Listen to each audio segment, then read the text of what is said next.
والعاقبۃ للمتقین والصلاة والسلام علی سید المرسلین اما بعد فاعوذ باللہ من الشیطان الرجیم بسم اللہ الرحمن الرحیم۔ اللہ تعالیٰ کے فضل و کرم سے ہمارا یہ درس قرآن جاری و ساری ہے۔ انشاءاللہ تعالیٰ العزیز آج ہم سورہ النساء آیت نمبر 33 اور 34 سے متعلق سننے کی سعادت حاصل کریں گے۔ سابقہ جو آیتیں گزری ہیں ان میں اللہ تعالیٰ نے خواتین کے حوالے سے تذکرہ کیا، یعنی رشتوں کی حرمت کے حوالے سے تذکرہ کیا۔ پھر اللہ تعالیٰ نے مال کے حرام اور حلال ہونے سے متعلق تذکرہ کیا۔ پھر اللہ تعالیٰ نے یہ چیز بھی فرمائی کہ گناہ کبیرہ سے انسان کو کوشش کرنی چاہیے کہ وہ بچے۔ اگر انسان گناہ کبیرہ سے بچتا ہے تو گناہ صغیرہ اللہ تعالیٰ اسے معاف فرما دے گا۔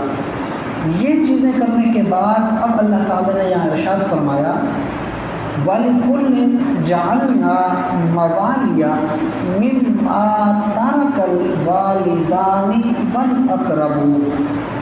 فرمایا کہ بے شک ہم نے مقرر کر دیا ہے ہر ایک کا حصہ جو کچھ چھوڑیں اس کے والدین یا اس کے رشتہ دار، اس کے والدین اور اس کے رشتہ داروں میں سے جب کوئی فوت ہوتا ہے تو اللہ نے حصے مقرر کیے ہیں کہ کس کو کتنا حصہ دیا جائے۔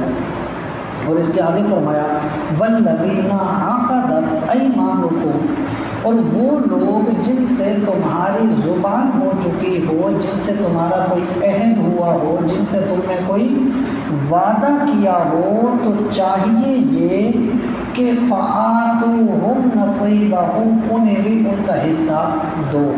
اس پر علماء نے کافی ساری تفصیلیں اس کی ہیں، اس کے مختلف صورتیں ہیں، اور اس میں آسان سا یہ ہے کہ کوئی ایسا مجہول سا نسب، ایسا رشتہ جو حصے میں نہیں آتا، لیکن بندہ یہ کہے کہ تو میرا وارث بن جا، تو میرا مولا بن جا، تو میرا والی بن جا، اگر میں مر گیا تو میرا وارث، اور اگر میں نے کوئی جرم کر دیا، کوئی غلطی کی تو میری جو دیت ہوگی یا میرا جو بھی جرمانہ ہوگا وہ بھی تم نے ادا کرنا۔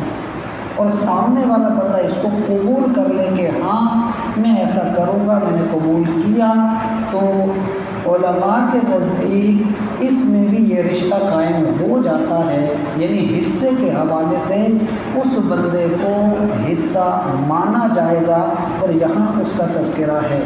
اس میں علماء نے اور بھی بہت ساری تفاصیل اس میں کی ہیں۔ اس کے آگے اللہ نے فرمایا کہ ان اللہ کان علی کل شیء شہیدا، بے شک اللہ تعالی ہر چیز پر شاہد ہے، یعنی کہ گواہ ہے، ہر چیز کو دیکھنے والا ہے۔ فرمایا الرجال قوامون علی النساء، یہ پیچھے آیت جو گزری تھی عورتوں اور مردوں کے حوالے سے، جس میں مختلف اس کے اقوال بیان ہوئے تھے کہ عورتوں نے یہ کہا تھا کہ ہم کمزور ہیں، مردوں کو حصہ ڈبل ہے، عورتوں کو آدھا ہے۔ حق یہ بنتا ہے کہ عورتوں کو ڈبل ملے کیونکہ وہ کمزور ہے، مرد کیونکہ طاقتور ہے اسی لیے اسے آدھا ملے، وہ تو کما بھی سکتا ہے، تو وہ تو کر سکتا ہے، اسے کم ملے اسے فرق نہیں پڑے گا۔ عورت ہے ہی کمزور، اس کو زیادہ ملنا چاہیے۔ اس کے اور بھی اقوال تذکرے اس میں کیے گئے، جس میں اللہ نے فرمایا کہ اللہ نے مردوں کے لیے عورتوں کے لیے ان کی کمائی میں سے الگ الگ حصے رکھے ہیں۔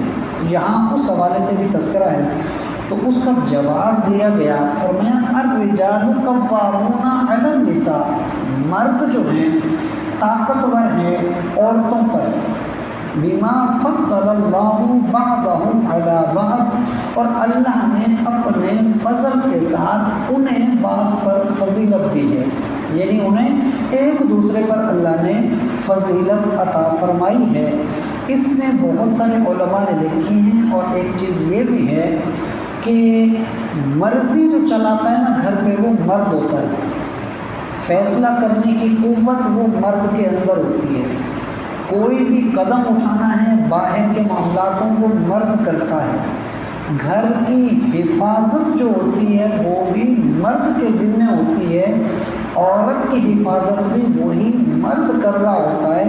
اس لیے اللہ نے یہاں پر مرد کو طاقتور کہا.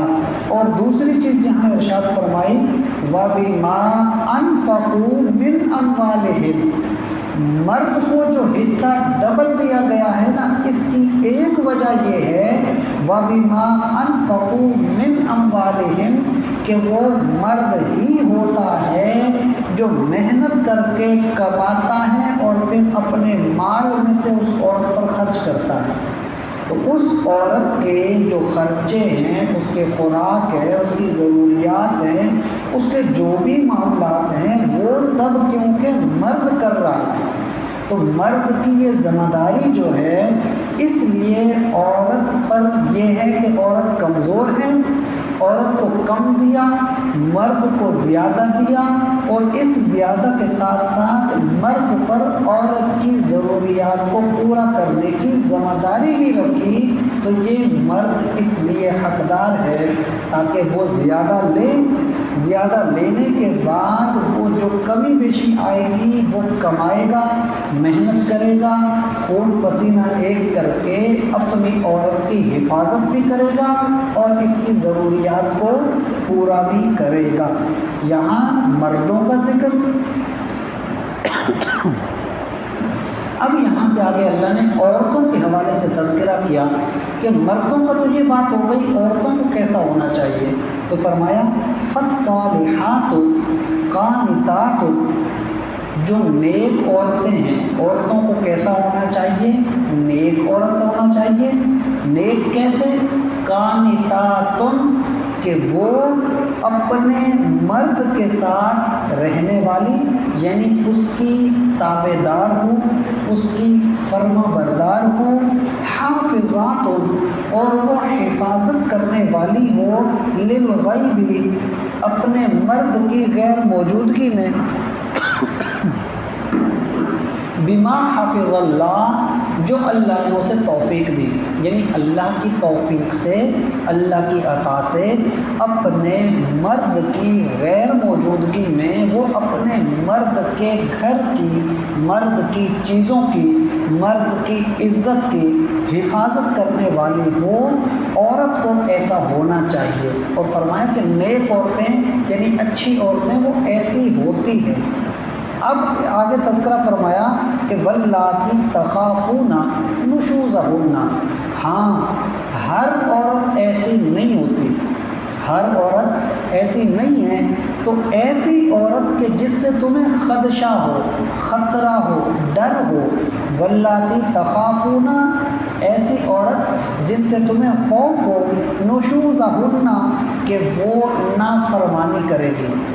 عورت نافرمانی کرے یا حفاظت نہ کرے، خیال نہ رکھے، لحاظ نہ کرے.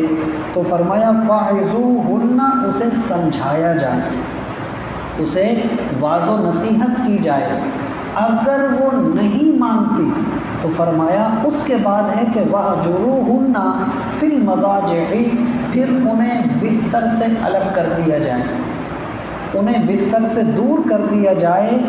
اگر اس پر بھی نہیں مانتی بالکل تو پھر ہے کہ وَاضْرِبُوهُنَّ پھر ان پر سختی کی جائے، یعنی ان کو تھوڑا سا مارا جائے. اس پر بہت سارے علماء نے تفصیل لکھی ہے. عورت کو ایسا مارنا کہ جس سے اس پر نشان پڑے اجازت نہیں ہے.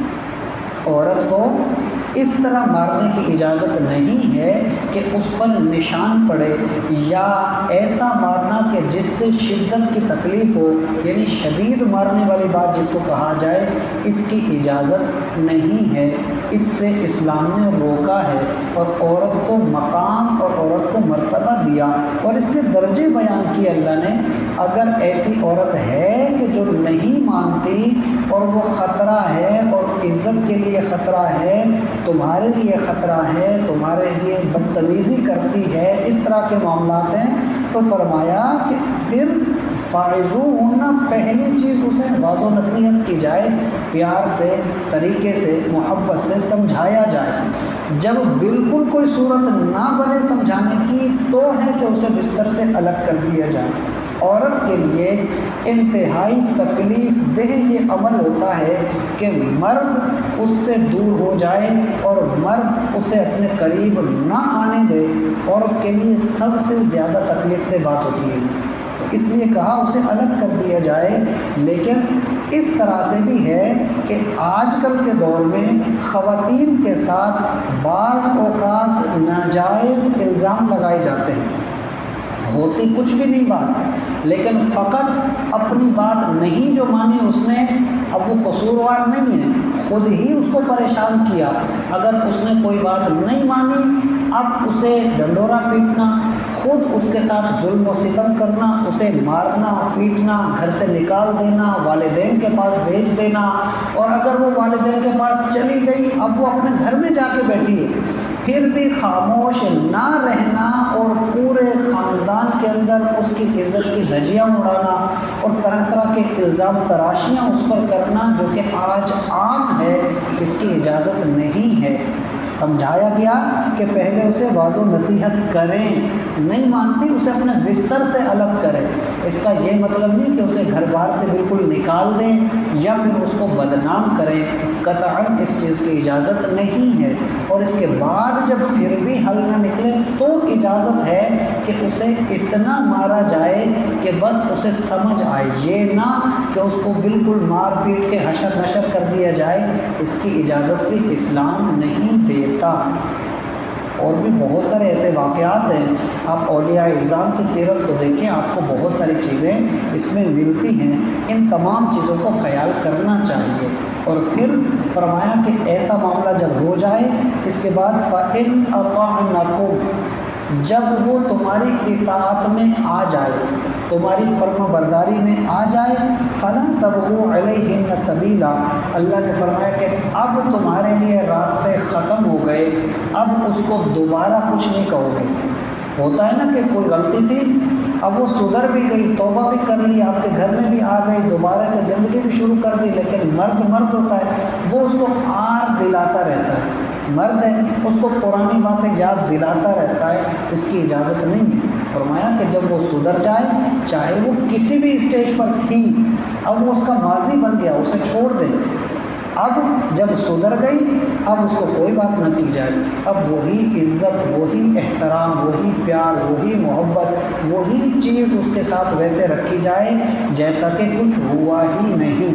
اور یہ چیز ارشاد کرنے کے بعد اللہ نے فرمایا ان اللہ کان علیٰ کبیرا، کہ بے شک اللہ تعالیٰ بہت ہی بڑا ہے، بہت ہی بلند ہے۔ مطلب کیا ہے کہ تم اس کی بعض اوقات چھوٹی سی خطا ہے، اس پر اول یہ چاہیے کہ صبر کریں، اسے سمجھاتے رہیں، اسے مناتے رہیں، کبھی نہ کبھی وہ سمجھ جائے گی، سدھر جائے گی۔ اول کوشش یہ کریں شروع سے ہی سزا دینے والے نہ بنیں۔ کیوں؟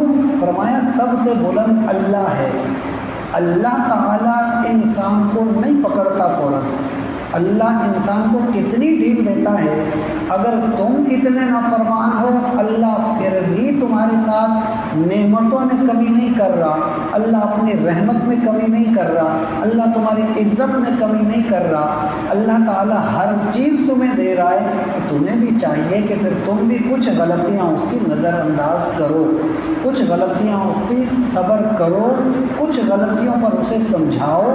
جب معاملہ بالکل حد سے بڑھ جائے تو اجازت ہے کہ اب تھوڑی سی سختی پہ آؤ، ہر بات پہ سختی کر کے اپنے گھر کو، خاندان کو نہ اجاڑو۔ اللہ تعالیٰ سے دعا ہے اللہ تعالیٰ ہمیں صحیح طور پر قرآن کریم کی تعلیمات کے عین مطابق اپنے معاشی معاملات کو، اپنے معاشرتی معاملات کو، اپنے گھریلو معاملات کو، اپنے تمام تر معاملات کو درست انداز میں بجا لانے کی توفیق عطا فرمائے۔ وما علینا الا البلاغ المبین۔